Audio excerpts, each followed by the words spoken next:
Саламатсызбы, Акат Эркешевна. Бүгүн көпчүлүк коалиция азыр жаңы премьер-министрден талапкерлигин карадыңыздар. Шайлоого бир саналуу айлар калганда өкмөт башчысын алмаштыруу канчалык маанилүү? Анан ушундай оор кырдаалда Кубатбек Боронов жөндөп кете алабы? Саламатсыздарбы. Эми шартка жараша чечимдер кабыл алынат. Бүгүнкү күндө жана жыштыкка байланыштуу тергөө иштери жүрүп атпайбы? Ошо ачык айкын мындай киришүүлөр болбосун деген максатта Абулгазиев өзүнүн жумуш ордун таштап кетти. Бул абдан туура, жакшы чечим.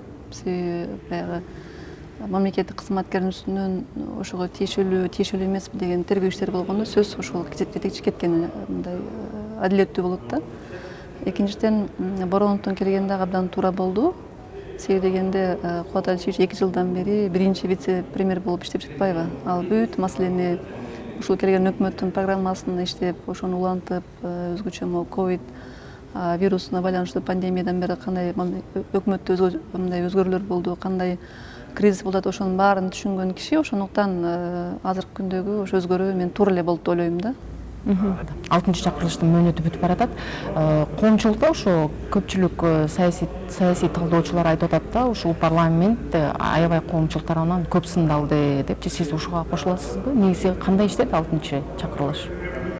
Эми ар бир эле чакырылыштын оң жактары, тескери жактары бар. Эми бизде баары эле идеалдуу, бизде туура эмес критика берди деп айта албаймын. Кемчиликтерибиз дагы абдан көп болду, жетишкендиктер деле болду. Ошону менен бирге азыркы күндө эң эле бир биздин баягы ишибиздин элге жеткиликтүүлүгү, бул жеткиликтүү болгондуктан элдер ар бир жөнөкөй жаран өзүнүн оюн, пикирин, критикасын бере алат да. Себеби дегенде азыр соц тармактар аябай өнүктү. Жанагы технология өнүккөнүгө байланыштуу ушул жогорку кеңештин 6-чы сазывдын иши мындай элге аябай ар бир кыймылы элге көрүнүп турат да. Мүмкүн буга чейин деле башка сазывдарда болгондур, көп кемчиликтер, бирок баягы ар бир жаран маалымат ала албаганга байланыштуу мындай критика аз болсо керек деп ойлойм да. Ар бир депутат баягы партиялык тизме болсо деле ошо өзүнүн жеринен, өзүнүн шайлоочулары бар, ошолор менен тыгыз иштеп жатышты. Бул жакта көптөгөн өкмөт алып келген мыйзам долбоорлорду кармабай, баягы өкмөттүн ишине артка жылдырбай, ошону убагында колдоо берип жаттык. Депутаттар дагы көптөгөн мыйзам долбоорлорду алып келип жатышты. Элдин социалдык көйгөйлөрүн көтөрүп жатышты. Мен ойлойм, сөзсүз эле бир жетишкендиктер болду деп ойлойм. Сындын көп болгону бул баягы парламенттен ачык болгон. Ачык айкын түз эфир болгон эмес. Эсиңизде болсо, буга чейинки биз депутат эмес кезде ошол жогорку кеңештин жыйындарын көрүүдө түнкү саат 11-ден кийин ошо таң атканча беришчү да бүт отурумдарын. Анда элдин баары көрө алчу эмес, мындай жеткиликтүү болгон эмес. Ошондуктан мен ойлойм, бул жакта кемчиликтердин аябай көп, ошондой оңой олтон көрүүгө мүмкүнчүлүк болгон үчүн гана ошондой сындар көп болду деп ойлойм да. Азыр баягы 21-кылым техниканын өнүгүүнүн заманы деп айтабыз, бирок жакында эле баягы Сузакта күйөөсүнөн кордук жеген аялдын окуясы бир коомчулукту ойлонтуп койгондой болду да. Сиз ошону кандай кабыл алдыңыз? Анан депутат айым катары аялдардын укугун коргоо, үй бүлөлүк зордук зомбулуктан коргош үчүн кандай кадамдарды жасадыңыз, кандай иштерди аткардыңыз? Эми Сузактагы аялга болгон жолдош тарабынан болгон зордук зомбулук бул аябай бул мындай жөнөкөй эле бир мындай көрүнүш эмес да, бул аябай оор көрүнүш болду да. Бүт элдин мындай жүрөгүн титиреткен ушундай жаман көрүнүш болду. Бул нерсе деген жана айтып кеткендей соц тармактын бар ушундай бизде колдонууга мүмкүнчүлүк бар үчүн ушул элге жайлы да. Эгерде ушундай мүмкүнчүлүк болбогондо бул деле көмүскө калып кетмек да. Бирок мен айткым келет, мындай көрүнүштөр мүмкүн аябай эле көптүр. Биз баарын биле албайбыз да, көрө албайбыз да. Көпчүлүгү көмүскө калып кетип жатпайбы? Анан көпчүлүк аялдар арызы менен кайрылышпайт. Арызы менен кайрылганда биздин милиция кызматкерлер алар мындай үй бүлөнүн ишине киришпейбиз дегендей ушундай стереотип бар да. Ошонун негизинде көп иштер ачылбай калып калат да. Мен негизи мен өзүмдүн оюмда мага ушул көрүнүш болгондон кийин кайрылышты, мыйзамдар күчөтпөйсүздөрбү, ушундай арызын кайтаруу арызын жазса эле ошону камап салууну карабайсыздар деп мага көп кайрылышты да жарандар. Бирок мен айтат элем, эгерде биз ушундай эркектердин баарын камсап калсак, анда мындай эркектердин бир 30% эле камалып калат да. Мындай көрүнүш аябай эле көп деп ойлойм да. Эми мындай мыкаачылык менен эмес, эми баягы аялга болгон зор зомбулук бар көпчүлүк үйлөрдө. Биз мыйзам менен, мен ойлойм, мындай жөнгө сала албайбыз да. Мен ушул депутат болгон кезден бери эле айтам, биз коомчулук өзү киришпесек, маселен, айылдарда аксакалдар коому бар, жаштар коому бар. Азыр элибиз аябай активдүү коомдук ишке катышып калган аялдар кеңештери бар. Ошолор биригип, коңуш колоңдор бар. Ар бир айылда, ар бир шаардагы кварталдарда өзүнүн кайсы үйдө зор зомбулук болуп турганын баары эле билет да, бирок унчукпайт. Биз ушул стереотипти жок кылып, ошо коомчулук баягы акылы жок эркектерге эсине келтирип, акыл берип, насаат айтсак, ошондо жок кылабыз деп ойлойм да. Мындай мыйзам менен биз эч качан мындай жок кыла албайбыз да. Жакында эле сиздер демилгелеген мекендештерге статус берүү боюнча мыйзам колдоп атапты. Мындан кимге пайда алып келет жана кандай жеңилдиктер болот? Мекендештер бул биздин мурдакы жарандарыбыз, азыркы чет элдик жарандар. Алар улутуна карабастан ошол башка өлкөнүн жарандыгын алып иштеп жүрүшөт. Алардын негизги муктаждыгы ошол башка өлкөгө мигрант болуп иштеп кеткендигинен болду. Ал ошол иштеген жеринде бир ал өлкөнүн укуктарын колдонуп, бир жакшы жашоосун камсыз кылып иштесек деген максатта ошо башка өлкөнүн жаранын алып кетишти да. Бирок ошол эле кезде алардын бала чакасы же болбосо ата энеси, туугандары бүт эле биякта да, үй жайы, бүт тапкан акчасын бияка жиберет. Ошол жарандар кирип чыкканда, биз Кыргызстанга келип кеткенде жеңилдиктер болсун деп карадык да. Бүт дүйнө жүзү боюнча 34 000 биздин мурдакы жарандарыбыз чыгып кеткен биздин жарандыктан. Анын балдары, неберелери менен бир 300 000 калып бар да, ошондой статус алганга. Мурдакы мекендештер азыркы чет элдик жарандар деген статус алганга. Алар келгенде визасыз кирүүгө укук алат. Алар мамлекеттик жеке менчигине карабастан саламаттык сактоо жана билим берүү тармактарында, уюмдарында Кыргызстан жараны катары эле жанагы акы төлөмдөрүн төлөй алат да. Мисалы, бир вузда контракт төлөсө, ошол жерде чет эл жаран катары алар кымбатыраак төлөшөт да, бир нече эсе. Ошону мисалы биздин жаран катары төлөй алышат. Андан сырткары айыл чарба багытындагы жерлерге 10 жыл ичинде колдонууга акысы болот.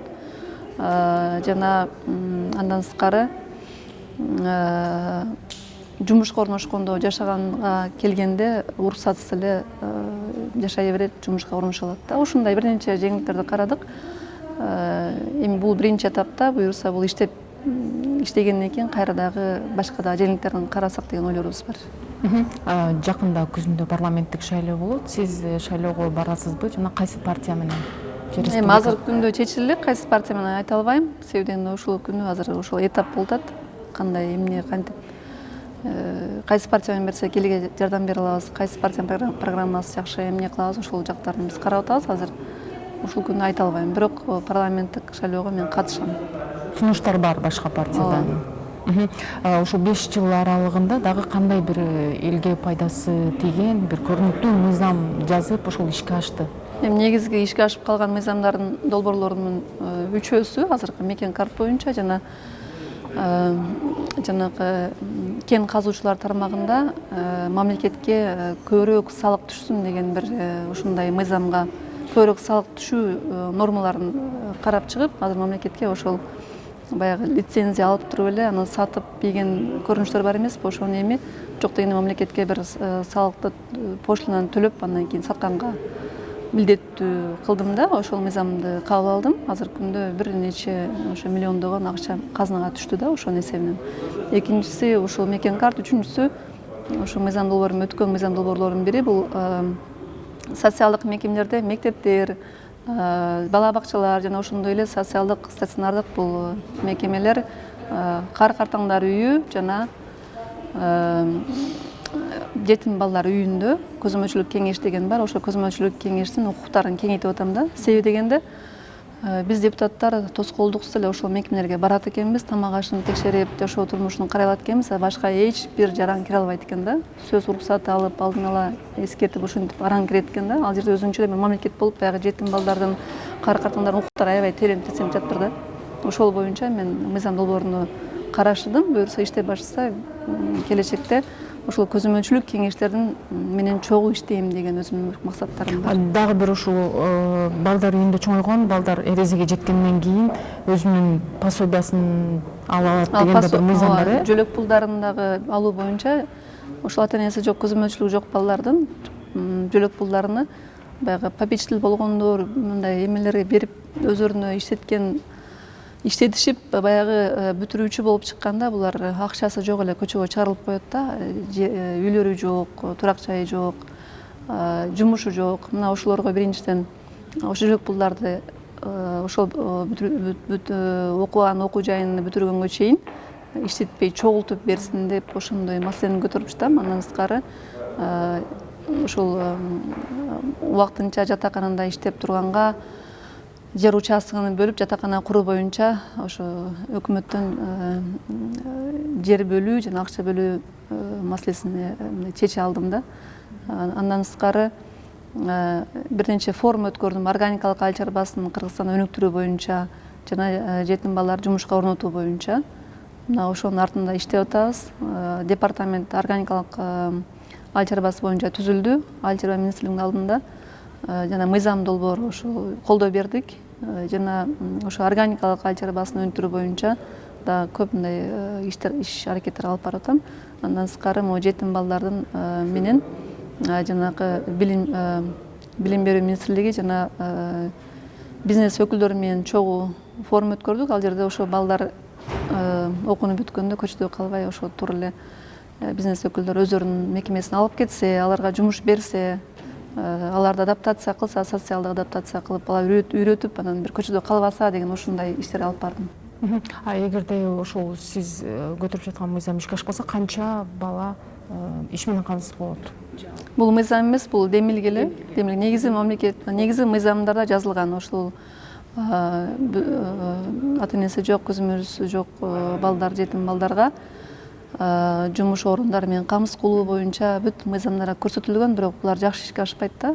Ошондуктан биз мыйзамды эле карап отурбай дагы ушул бизнес өкүлдөр өзүнүн мындай жардамын көрсөтсүн деген максатта ошондой бир ортодо аянтчалар түзүп, биз түшүндүрүп, ошондой маселени ачыкка алып чыктык да.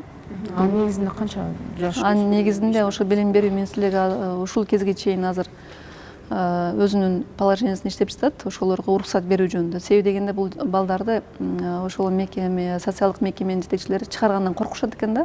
Өзүнүн жоопкерчилиги алып, ошол ишканаларга жибергенден коркушуп чыгаргылары келбейт экен да. Биз ошону министрликтен азыр чечимдерин чыгартып, ошону бизнес өкүлчүлүктөр келгенде компанияларга мындай практикага жиберип, алар менен тыгыз байланыш иштегенге шарт түзүүгө ошол жол жобосун иштеп жатабыз.